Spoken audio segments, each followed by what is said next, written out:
Greetings, you mutated specimens of the human species, and welcome back to Stellaris with me, Lathrix, and of course, welcome to something a little bit different today. Today, I'm just going to be showcasing a combo I found which I absolutely adore, and hopefully show that it is a true powerhouse moving forwards, and the best thing is, it's one of these Civics I absolutely hated when I first saw it. I even did a test with its regular version very recently in a full playthrough, but now I have seen the error of my ways. This is the mutagenic spars hive mind variety, the permutation pools.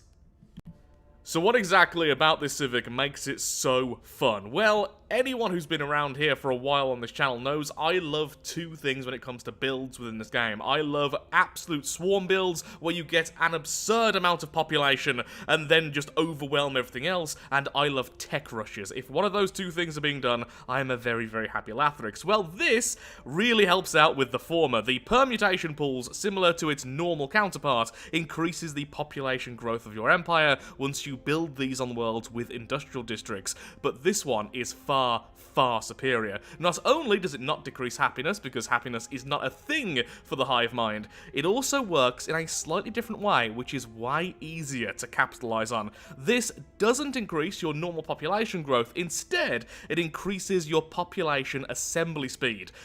Now, the reason why pop assembly speed here is so much better than regular population growth, in my opinion, is because in the game there are already loads of ways baked in to increase that base amount of population assembly. Things like budding here, which already increase it by 0.02 for every single population you have on a planet, things like the clone vats, things like the spawning pools, or in this case of our origin, the improved version of the spawning pool, which also gives you more pop growth on your home world. There are so many ways to improve it, so that percentage increase is affecting a much larger number. Now, with regular growth, there are loads of ways to manipulate that as well, but it doesn't increase that base amount. It's all percentage increases from that much lower base. Now, of course, there are some ways to manipulate it, but this is far easier. So it just basically boils down to this affects a bigger number being affected, even more pops. That was a weird way to explain that, but hopefully I got the point across. So what we're going to do today is test this out and prove to myself, more than anything, that this is going to be a powerful and fun build moving forwards. It's already a decent build in my opinion. This just gives an extra tool to make it more viable, especially in the early game, when you're focusing completely on just grabbing every single world you can and getting as much population as possible, thus lagging out the game so severely you might never end an actual fight. But still, the important thing is I'll be having loads of fun with it. A mild change of plan, since I want to see this as well. I'm going to be turning the scaling difficulty to mid-game, the new option, and making the mid-game incredibly early, which means they are going to be getting their bonuses very, very quickly, and by the 2250, they get all of the cheaty bonuses we've been promising them. On top of this, we will be using difficulty-adjusted AI modifiers. This is the new difficulty setting. It essentially means tech gives them double the bonus it normally would. So as you can imagine, even with this, that's incredibly brokenly strong. I mean, even with normal scaling, this is very strong, so this is going to be interesting to say the least. Not exactly an easy fight by any means. I'm also going to be turning off growth-required scaling. This means as we get more populations in the Empire, it won't increase how many points we need per new population. This also affects the AI empires, making them stronger as well. But please bear in mind that this will still work just fine if you have this back to normal. This is just for pure fun, and to make it more obvious what's going on. I still will have this ceiling over here, which will slow down growth as your worlds get overpopulated and everything like that, and jobs aren't available. So with that, let's get going. This should be quite difficult, but hopefully it's going to be lots of fun, and I'm going to showcase something which I will definitely use more in the future myself. For the origin, I completely forgot to mention, I am using the progenitor hive because it is just fantastic. This also means I don't get normal spawning pools, I get the offspring nest. The offspring nest still just gives you +2 to your original growth, and as you can see already, we have a grand total of 3.6 towards our population assembly.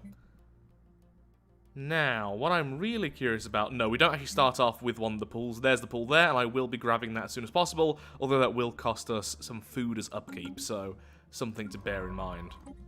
So I'll be back soon once things are up and running.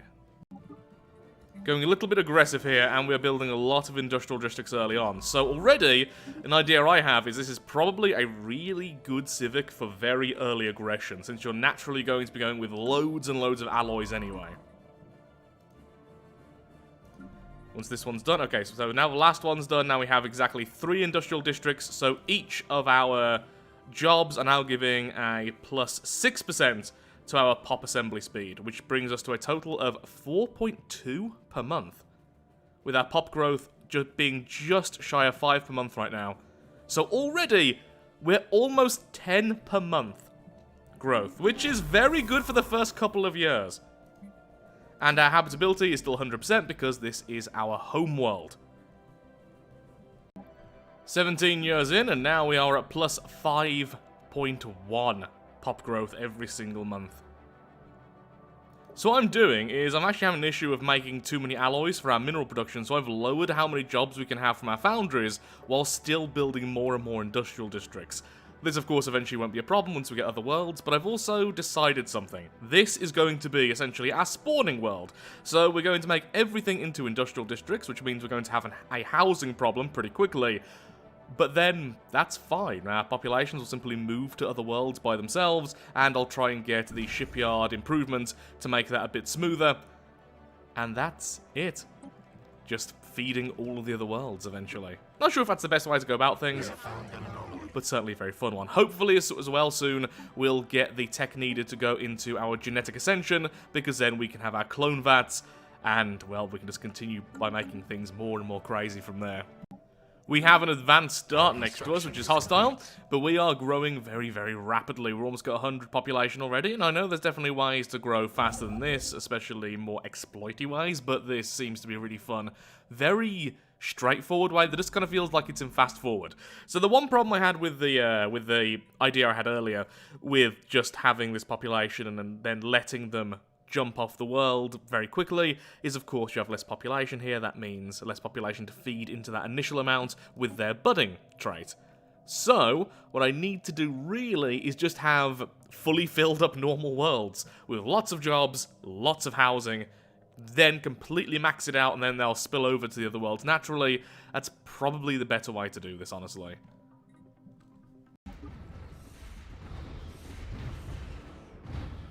We could have definitely been a very aggressive empire. What was that fleet doing? A very aggressive empire if we wanted to. And perhaps if we went against advanced starts. Kinda crazy, really.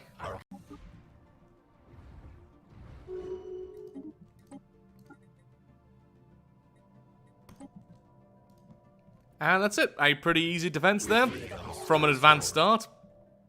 Oh, no, they're now refusing. I guess Meg's got their fleet back. Please just accept the status quo. Thank you. With all this extra population and the population already spilling over to the other worlds, we are getting a lot of resource very quickly. Really should start turning that into, you know, research, because I still don't have the tech yet for the clone vats. So all this is before the clone vats. Already loving the Civic. Future Lathrix here really quickly. It turns out the enemy we had such an easy time defending against was not an advanced start. There are 2 advanced starts near us, but that ain't one of them. Loading very quickly, in fact faster than I expected, because I thought this would be more of a mid to late game thing. No. This with Devouring Swarm would be insane. 40 years in, and our homeworld is already completely filled up. There's really nothing else I can do. That's it. Until I can upgrade some of these buildings, there's no way else to get more jobs. I mean, I could change industrial districts to other things, but then that kind of defeats the purpose. So for now, that is what it is. And with that full population now, our species will be slowly filling up other worlds from the home world. At least that's the idea. And soon we'll have clone vats to speed that up even further. So you can already see the population is exploding very quickly, in fact faster than I expected, because I thought this would be more of a mid to late game thing. No. This with Devouring Swarm would be insane.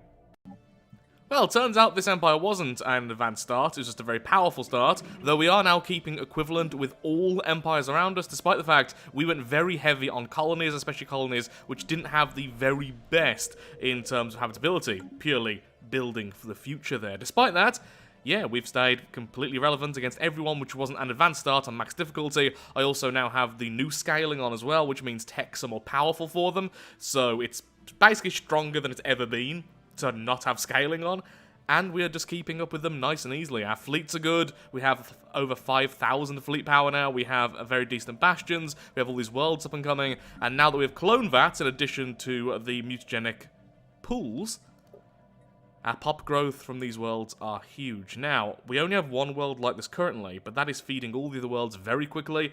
The only thing I'll say is, until we have enough minerals for more industrial worlds, there is only going to be one world like this.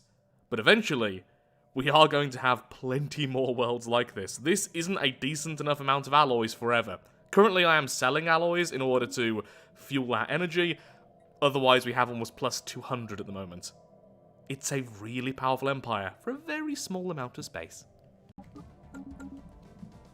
Now, annoyingly, our bestest friends over here, the Partnership, which we have a defensive pact with, have just grabbed all the empires around them. Those are the ones I wanted to attack because, yeah, our military's doing well against these non-scaling max difficulty enemies. So instead, we're going to have to go against these fellas, the other consciousness, who had way more space to advance, and they've grabbed everything.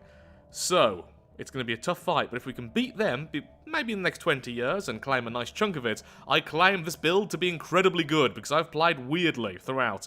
I have set up the foundation for the future at the moment. Basically, we have loads of worlds, loads of clone vats, and our population is just going through the roof. This world, for instance, is almost producing, in fact, it is producing over 15 points per month by itself, when you combine the two. And once we get another ascension perk, we can get the advanced traits, which means we can make our people also fertile, in addition to budding. We're going to have an insane amount of population, basically. We're going to need ring worlds. Multiple worlds are now being affected by the mutagenic permutation pools. In fact, these are also going to start dropping some hive districts as well soon. So 2 worlds are now... Wow, look at that pop growth. I mean, that's just from the fact that, well... hive minds are crazy. This really is just empowering a build I've always loved, which is just population spam, and it's making it more viable by giving it another tool, which I love so much. Looking at our diplomatic weights, currently I get just over 400 diplomatic weight from my population. The Multitude over here, which is a larger empire, a hive mind just like me, has a grand total of only 271 points from population. Now, of course, there are other things affecting points from your own empire, but it goes to show that likely our empire is at least maybe 50% more population, but probably more. Which is glorious. Our tech is also, honestly, fairly decent, so what I'm doing now is invading the hive mind next to us. Let's not go there, that would be grand. I'll lock that down in a second. I've made every claim I could, since I couldn't really see that well into their empire, and we've claimed a lot of the world. So I'm making some ground troops, my forces are in here. Although we are equivalent, I'm fairly certain I actually have more fleet power than they do. It's just a matter of it not being quite so much as to make them inferior. And as long as they don't all stick together as well, we can always fall back to one of our defense points. In fact, I really should turn this into a citadel. Should have done that earlier. Technology conceived. And by that, I meant bastion.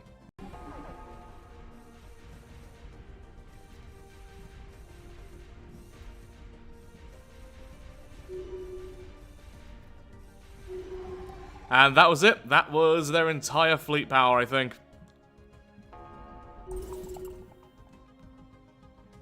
Well, except for a little group over there. Glory to the true swarm. Which, of course, is us. And of our economy, it won't take long at all to replenish those numbers. Ooh, offspring cruisers. Yes, please. I now have the advanced traits unlocked. So the choice is really more brain power or more fertility. Now, we could also go with robust. Currently, we are extremely adaptive, giving us plus 20% habitability.